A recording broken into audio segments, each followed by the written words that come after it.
Hey everyone! I know it's been a little bit since my last video, especially on a topic. I know I've done a couple live videos here and there, but I have been working on a topic for you all and now have the time to record. So I thought I would get on here and get going.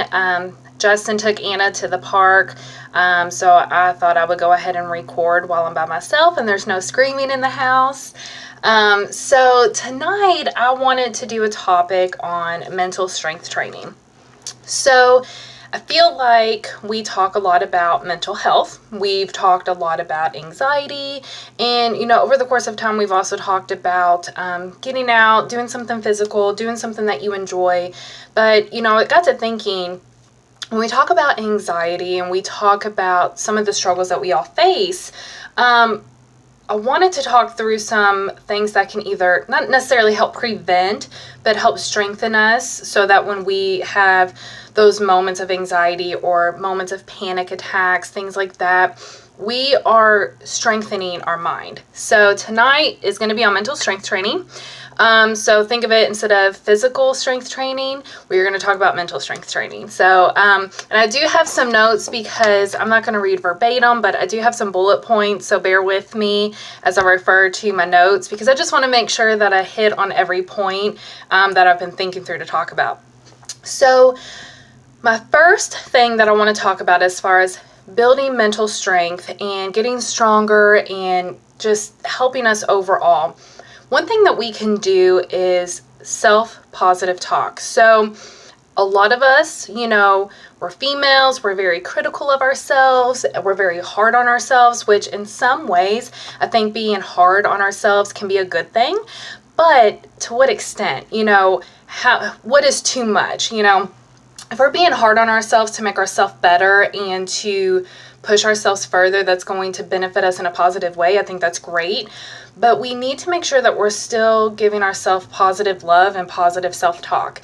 So looking in the mirror every day, instead of critiquing ourselves or, talking about if we're too big or not toned enough, or we wish we had this, or we wish we had that, or we wish something was a certain way, focus on the positive. So look at yourself every day. Wake up and say, I'm strong. Wake up and say, I love who I am. I'm a great person. I have a great personality. I have a lot to offer, and find something physically that you like about yourself. We can be judgmental to ourselves, but sometimes I think it's just too much, and we criticize too much, and we're just way too hard on ourselves. And when you start with that negative talk, negative feeds negative, whereas if you're talking positively and you start seeing yourself more in a positive light, that's going to breed more positive things. And I really think it can help set the tone either for your day, your morning, or your week, or your month. If you're constantly bashing yourself and comparing yourself physically, or just in life in general, comparing yourself to others, it's not a good thing. So positive self-talk. And I've even known people to where they put positive quotes on their mirror each morning, so they can read those quotes out loud and just remind themselves of how awesome they are. So it might sound cheesy, but if you're one that is super hard on yourself and is always talking negative about yourself, try it out. Let's see if it works. Okay, so that's one thing, or one thought that I had. So the next thought is finding out and understanding what encourages you. I know for me personally, the past year and a half, like I said before in previous videos, I really struggled. My anxiety kind of came to a head last year, and I really had a moment, had a breakdown kind of thing. Since then, I do still struggle with anxiety. I still struggle with panic attacks, so I'm not saying that's gone away completely. But I'm trying to find things that really help encourage me and motivate me. So I personally love podcasts now. So I'm trying to find podcasts that are suitable for this point in my life, So there's a few that I listen to. I like listening to sermons. We can't always make it to church on Sunday. So I love the internet, and I love that you can pull up any sermon from any church. So that's really cool. And then I got back to writing. So this group has helped me because I will sit and write on different topics, but then it kind of helps me branch off and start journaling. And I've always loved writing poetry. So that's something that I'm just trying to get back to. So I would encourage you all, sorry, that's Phoebe over there, my dog. I would encourage you all to figure out what encourages you, to help just bring some positive thoughts, help you find some quiet time and peace. So that was another recommendation or thought to building mental strength. And then figuring out, okay, so what is a positive outlet for you? Okay, we all have different things that we're good at. And so whether it is cooking, whether it is knitting or drawing or painting or writing, anything like that, whatever helps get that creativity flowing. I think that, sometimes we get so busy and we forget to do the things that we're good at, or forget to do the things that we enjoy that either help calm us or relax us. So I would encourage you, figure out what your positive outlet is. I think we all have different ones. I know for me, I love writing. I don't like baking, but I do like cooking. So cooking, writing, those are some for me. So figure out what's a positive outlet for you. Okay. Let me refer to my notes. In today's world, today's life, we're go, go, go. We're nonstop all the time. And I would challenge you to break your routine and really seek out some quiet time, okay? I know that can be hard to do. Might not be something that can happen daily, but I would encourage you to look at your week and say, okay, when can I purposely plan quiet time? For me, that usually happens on days through the week before work where I'm not working out and I still wake up the same time. So instead of sleeping in, I wake up at the same time and I have like an hour to myself before I need to start getting ready for work.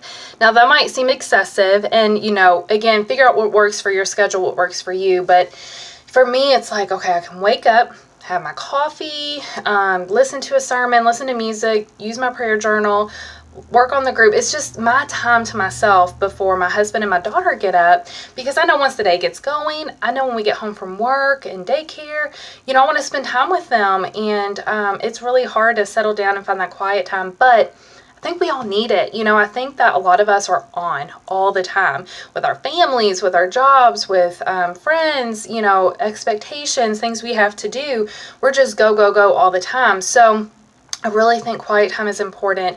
I really think that can help with mental clarity, and just, finding more peace and just finding that calm, okay? So I challenge you all to look at your schedule, look at when you can carve out some quiet time, okay? Let's see. So my husband helped me with this topic tonight because we were talking about a week and a half ago. So a lot of my topics happen, or I think of them when I'm running, just because I can kind of zone out and I pray and I'm just trying to open my mind to just, okay, what am I going through? What would other people be going through? What can they benefit from? So find something that you're bad at and do it.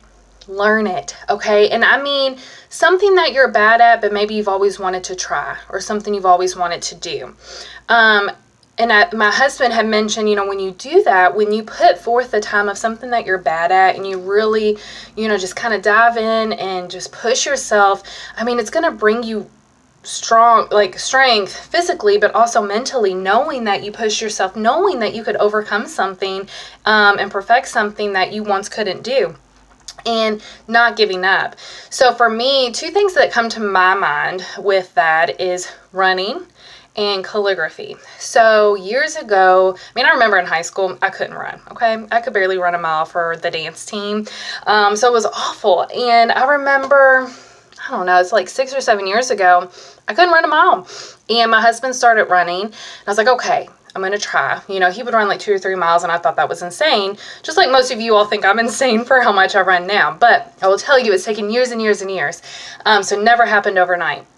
But running for me was one of those things that I was terrible at.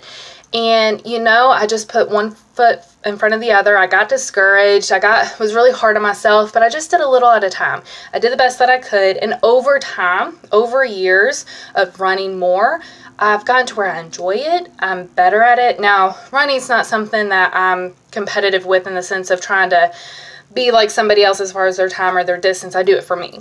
And then something else that I've always been terrible at. So I have the worst handwriting in the world, and I always wanted to learn calligraphy. And so earlier this year, I don't even remember when it was, but it was this year, I bought some books and some workbooks, and I bought some markers and did the, daily workbooks of, tracing and learning different styles and learning how to write in calligraphy. I guess that's the right verbiage. I'm not sure. Anyway, I honestly need to get back to doing that because I only did it for like a month or two, but I was really pushing myself, and I would sit there and tell Justin like, oh my gosh, this looks terrible. My handwriting is awful, but it was cool. It was really nice to take something that I was terrible at, but I thought would be fun, and it was, and practice and try to get better. So I really think that if you pick out something that you're not the best at and challenge yourself, it's really going to help build that mental strength in so many different ways and push yourself. So that was another recommendation that we had thought of. And then, so another thing, visualization. So visualizing in your quiet time. So let's say you have something coming up that you're anxious or nervous about. Sitting down and really thinking through all the negatives, thinking through how to work through those negatives, and really seeing yourself overcome and push through whatever is stressing you out, or something upcoming that you're trying to accomplish. I will tell you, it's interesting that I'm talking on this topic tonight. Sorry, my dog keeps scratching. Phoebe. Sorry, I don't know if you all can hear her, but so this week has been a super tough week for me mentally. Not with anxiety, but just like the mentality of being strong and being confident. I have not had it. I've been lacking that. And I started training for my second mini 2 weeks ago, and I keep getting in my head, and I've been struggling, like, how am I going to do this? How am I going to stick to training? How am I going to run more miles than what I'm already doing? So I've just been really discouraged. So I thought it was appropriate, to talk about this topic tonight and let you all know, like, the mental strength, it's not always there. I'm not always confident. I don't have it all together. I was leaning on my support hardcore the past couple days, my close friends and family and my husband, because I really needed uplifting words. I needed motivation, and they've been encouraging me. So I challenge you all to, take some quiet time, really think through what's stressing you out, what are you struggling with, and really visualize how you're going to work through some of the negatives. How will you get to the other side and, complete the task at hand? And I think if you take some of this advice or some of these bullet points, so to speak, and, start putting them into play, it's very easy when you have like a physical goal that you're looking to accomplish, or school or work, you have a goal like that you're working towards. Well, have a mental goal. Set aside time, purposeful time to work on your mind, strengthen your confidence. And I think all of these ideas can help with that. Now, I would love for you all to comment and, share with me anything outside of what we've discussed already. So if you have other thoughts or, some tips, please share with the group. I would love to hear. Again, I'm just here to be real. I'm here to be honest with you all and let you know that we are all capable of great things. Sometimes we need days where we have our village behind us and lifting us up, and then other days we can be that person motivating somebody else. But we owe it to ourselves to take that time, and it may appear selfish, but it's really not. Taking care of yourself mentally and taking care of, working towards goals and working through things. So I really hope that this is beneficial to you all, and I'm so glad that you all could tune in, and I will talk to you all later. Thanks.